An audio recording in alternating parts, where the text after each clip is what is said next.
We're on our... Jesus Christ. Sorry, I just wanted to loosen you up a little bit.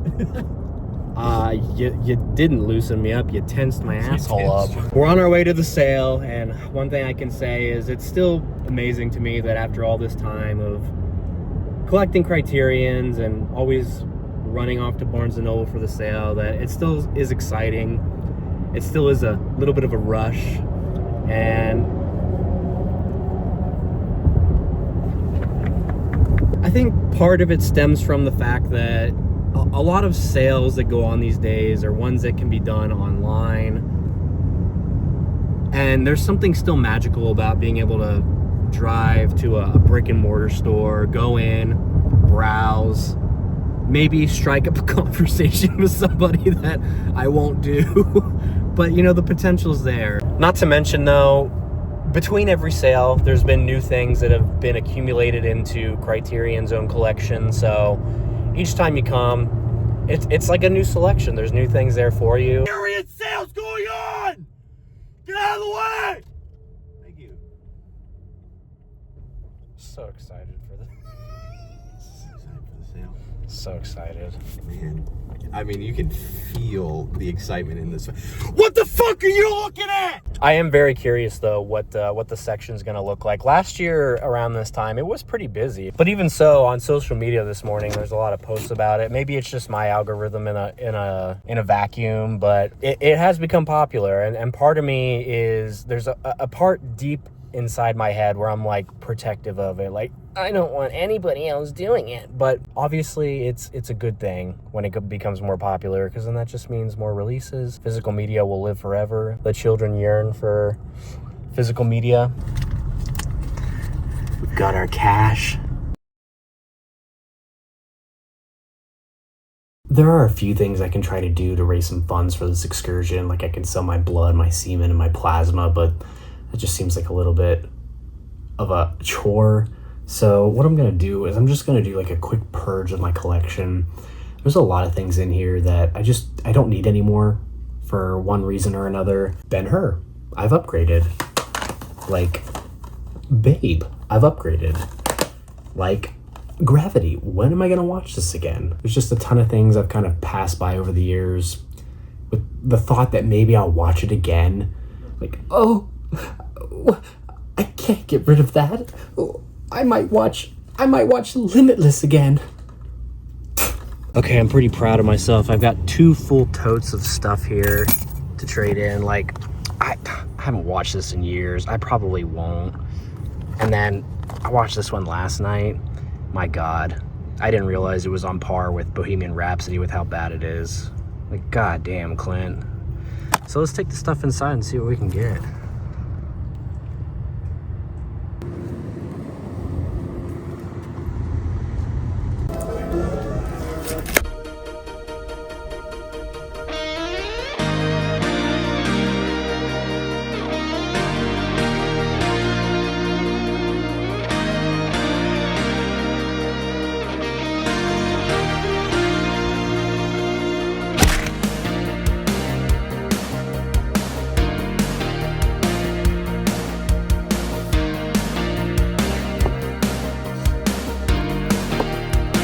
Simba's Pride. Pride? Did you say pride?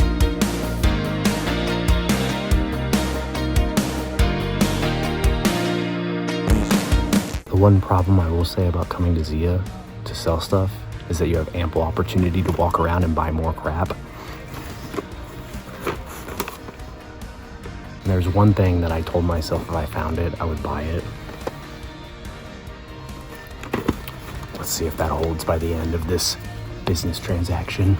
Got some kids movies. Yeah, Schindler's List is a great kids movie. They didn't even want to take Limitless. You want it? Actually, kind of like this movie. Actually, kind of like this movie. What if a pill could make you rich and powerful? What if a pill could actually make your penis hard? Well, good for you. Well, I did tease it in there, but I did pick up a couple things. I picked up Moneyball, which, as I stated, was the one thing I was wanting to pick up. and then I picked up Jumanji, and that was 99 cents. I got this half off because of points, so I ended up spending almost nothing, maybe $14. Not only that, they gave me $230 worth of store credit for all the shit. What's really important is that we got the cash. And then I'm gonna transition into me doing the same thing tomorrow. I got the Devil Wears Prada. While I did get store credit, I did want to get the cash for the sale. So we got the cash. Let's go.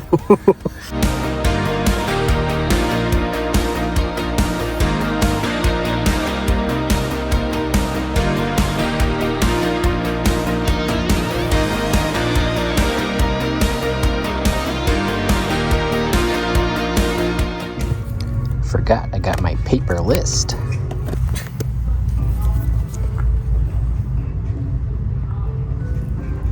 Where's Shaft? I need Shaft. Shaft? La bomba. Shaft? There you are, my prince. Just start putting it out. Very frustrating. They're not putting this out in regular packaging. Never thought I'd see the day we'd see Radiance in stores. There are some Radiance films I do want to pick up, but they don't have them in store, unfortunately. What did you find? Captain Blood. It's a swashbuckling adventure. It gives me these vibes of like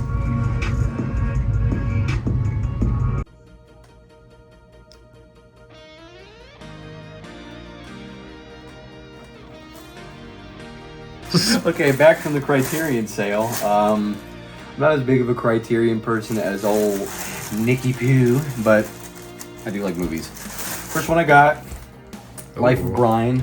I didn't even see what you picked up. Well, you're seeing it now, just like the audience. Life of Brian, Monty Python. It's not my favorite Monty Python film, but I did watch it. Not religious, so I don't get offended by this stuff. My favorite, I'm just waiting for the Holy Grail to come to the Criterion collection. too. Just thought that was a really good one. Next one is Ghost World, a very good film. Thora Birch, who was in Hocus Pocus, and Scarlett Johansson, who I think was in like a Marvel movie. Couple, yeah. It's just a movie about this girl who's fascinated with Steve Buscemi because he just collects stuff. Maybe a girl would be fascinated with us because we collect stuff. Terry Zwigoff. Yeah, Terry Zwigoff. I know, but you made me question how to say his name. Terry Zwigoff. It just sounds like, yeah, Terry Zwigoff. Terry's wig off. Like we're in some colonial. Yeah, Terry Zwigoff. This just kind of reminds me of just when I graduated high school, just like being lost and trying to figure out life, except I'm not a girl. Oh yeah, I need to rewatch that. I just watched these recently. This one we watched a while ago. John Waters' Hairspray. Oh yeah. We watched Polyester. Yeah. And I kind of liked it.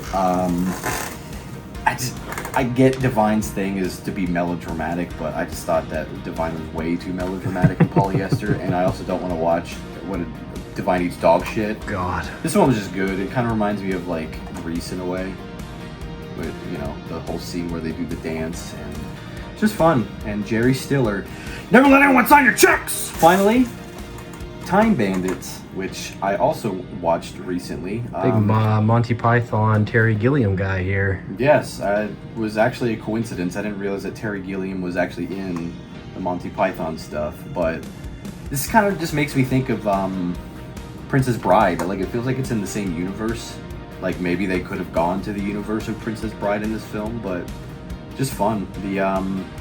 The henchman from Titanic as the villain, the guy who punches Jack in the face. David Warner? Yeah, I saw him and I said, that guy's in Titanic. I gotta check it out now. Have you not seen this? No. Oh wow, you need to. Terry Gilliam is a little hit or miss for me. Terry Gilliam did Fear and Loathing? Yes, Fear and Loathing. He did, oh my god, I had it in my head. He did, oh my god, it was in my head and it's gone. Anyways, yeah, he, I just liked it.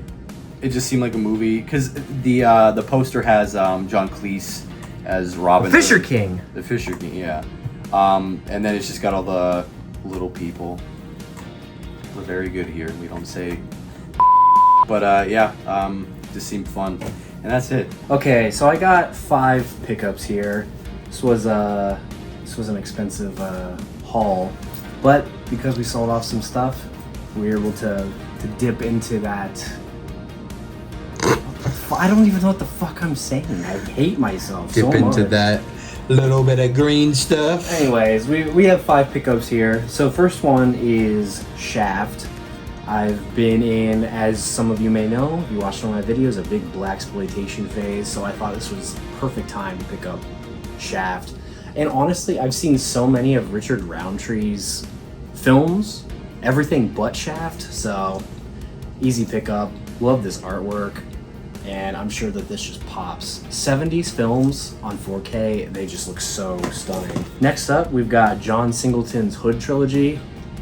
Totally just a blind spot for me with these, I hate to say Hood films, but just total blind spot for me. So when they announced this, I was like, perfect opportunity to really delve into some films that I just missed over the years. When it came out in 1991, before I was born. Yeah, Boys in the Hood, Poetic Justice has Tupac in it. I do like Tupac. Do you? Yeah, I do like Tupac. I like his music, okay? But yeah, this is a song. Oh yeah, this is a really, really stunning set. Next up, just like old brother Dearest here, Hairspray. I went through a John Waters phase last year and went through everything, and Hairspray was one that stuck out to me. Just so over the top funny, infectiously irreverent, rock and roll comedy. You know what they say. Infectiously irreverent. Did you read that, or did you come up with that? I came up with it on the spot. Define it. Infectious, well, that's when you're infected, and irreverent is when you're irreverent. So yeah. You're an infectious irreverend where you total fun time. The music, boy, what are you doing? Total fun time, and maybe John Waters' most approachable film compared to all his other stuff. Yeah, I don't like dog shit. And then, we had to do it. Sentimental Value, Joachim Trier. This was the talk of the town last year, and I think this will be a hot seller during this holiday season. So yeah, I'm really excited to give this another try because I liked it. I didn't love it, but I know that there's something deeper there that I'm missing that I may catch on the next viewing. And I don't know, it's just great seeing Stellan do stuff. Skarsgård. Joachim Trier, that sounds familiar. He did Louder Than Bombs. Oh, Joachim Trier? Yeah, Joachim Trier. And then last but not least, we've got The Underground Railroad by Barry Jenkins. This is something that, again, just totally missed my...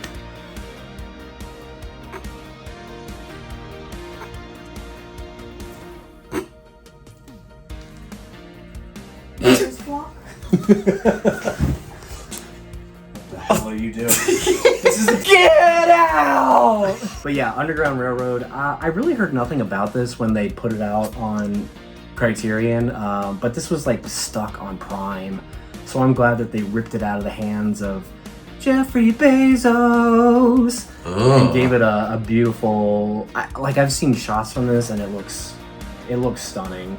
So I'm really excited to hop into this. It's just a monumental reimagining of American history, Barry Jenkins' adaptation of Colson Whitehead. Oh, the lady at Barnes & Noble asked me if this was an adaptation of Colson Whitehead's novel. And I didn't hear that. I don't listen to people when they talk. Yeah, true. Speaking of Barry Jenkins, was he the one who did that San Francisco film of the people after the one night stand? What is that called? Medicine for Melancholy? Yup. Yeah.